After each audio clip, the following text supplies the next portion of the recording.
इतिहासकारों के अनुसार कौशल प्रदेश की प्राचीन राजधानी अवध को कालांतर में अयोध्या और बुद्ध काल में साकेत कहा जाने लगा।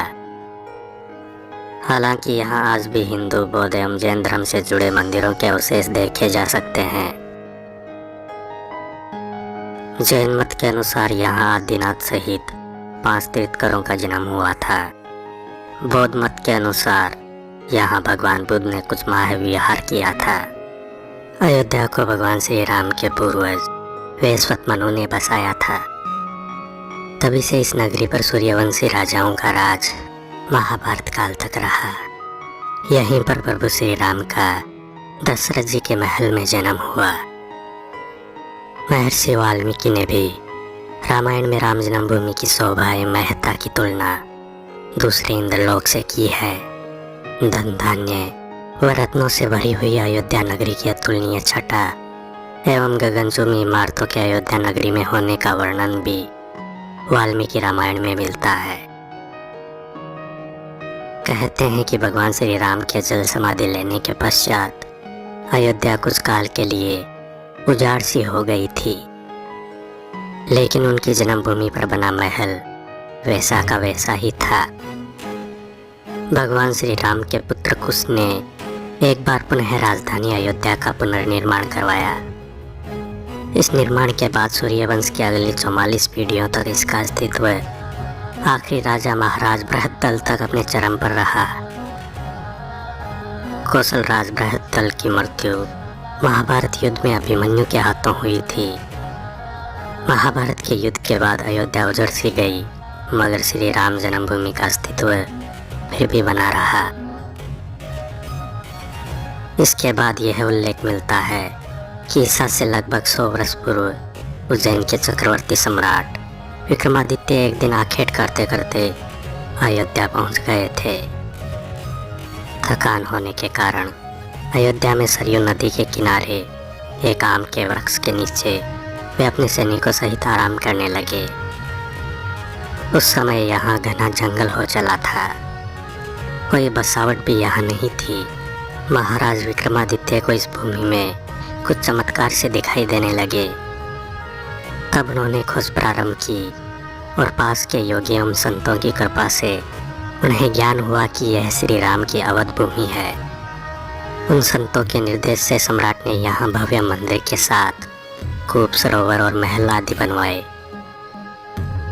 कहते हैं कि उन्होंने श्री राम जन्मभूमि पर काले रंग के कसौटी पत्थर वाले 84 स्तंभों पर विशाल मंदिर का निर्माण करवाया था। इस मंदिर की भव्यता देखते ही बनती थी। विक्रमादित्य के बाद के राजाओं ने समय समय पर इस मंदिर की देखरेख की। उन्हीं में से एक शुंग वंश के प्रथम शासक पुष्यमित्र शुंग ने भी मंदिर का जीर्णोद्धार करवाया था। पुष्यमित्र का एक शिलालेख अयोध्या से प्राप्त हुआ था, जिसमें उन्हें सेनापति कहा गया है तथा उनके द्वारा अश्वमेध यज्ञ किए जाने का भी वर्णन मिलता है। अनेक अभिलेखों से ज्ञात होता है कि गुप्त वंशीय चंद्रगुप्त द्वितीय के समय और पश्चात काफी समय तक अयोध्या गुप्त साम्राज्य की राजधानी थी। गुप्तकालीन महाकवि कालिदास ने अयोध्या का रघुवंश में कई बार उल्लेख किया है। कहते हैं कि चीनी भिक्षु फाहिया ने यहाँ देखा कि कई बौद्ध मठों का रिकॉर्ड रखा गया है।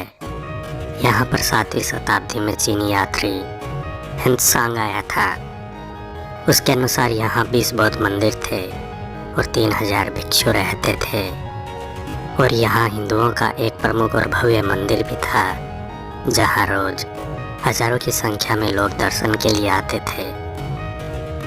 इसके बाद ईसा की 11वीं शताब्दी में कन्नौज नरेश जयचंद ने मंदिर का जीर्णोद्धार करवाया। इसके बाद भारतवर्ष पर आक्रांताओं का आक्रमण और ज्यादा बढ़ गया। आक्रमणकारियों ने काशी मथुरा के साथ ही अयोध्या में भी लूटपाट की और पुजारियों की हत्या कर मूर्तियां तोड़ने का क्रम जारी रखा। लेकिन 14वीं सदी तक भी वे अयोध्या में श्री राम मंदिर को तोड़ने में सफल नहीं हो पाए।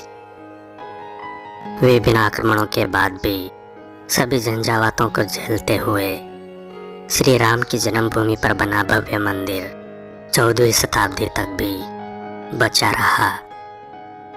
कहते हैं कि सिकंदर लोदी के शासनकाल के दौरान यहाँ मंदिर मौजूद था।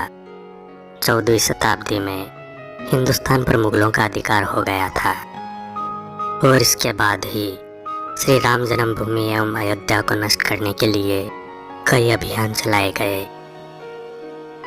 अंततः 1527-28 ईस्वी में इस मंदिर को तोड़ दिया गया और इसकी जगह बाबरी ढांचा खड़ा कर दिया गया। बाबरनामा के अनुसार 1528 ईस्वी में अयोध्या पड़ाव के दौरान बाबर ने मस्जिद निर्माण का आदेश दिया था। अयोध्या में बनाई गई मस्जिद में खुदे 2 संदेशों से इसका संकेत भी मिलता है। इसमें एक खास तौर से उल्लेखनीय है। इसका सार है, जन्नत तक जिसके न्याय के चर्चे हैं। ऐसे महान शासक बाबर के आदेश पर दयालु मीर बकी ने फरिश्तों की इस जगह को मुकम्मल रूप दिया। हालांकि यह भी कहा जाता है कि अकबर और जहांगीर के शासनकाल में हिंदुओं को यह भूमि एक चबूतरे के रूप में सौंप दी गई थी, लेकिन क्रूर शासक औरंगजेब ने अपने पूर्वज बाबर के सपने को पूरा करते हुए यहाँ भव्य मस्जिद का निर्माण करवाया, जिसका नाम बाबरी मस्जिद रखा गया। दोस्तों, प्रभु श्री राम की जन्मभूमि अयोध्या जी के प्राचीन इतिहास से जुड़ा यह वीडियो आपको कैसा लगा? कृपया लाइक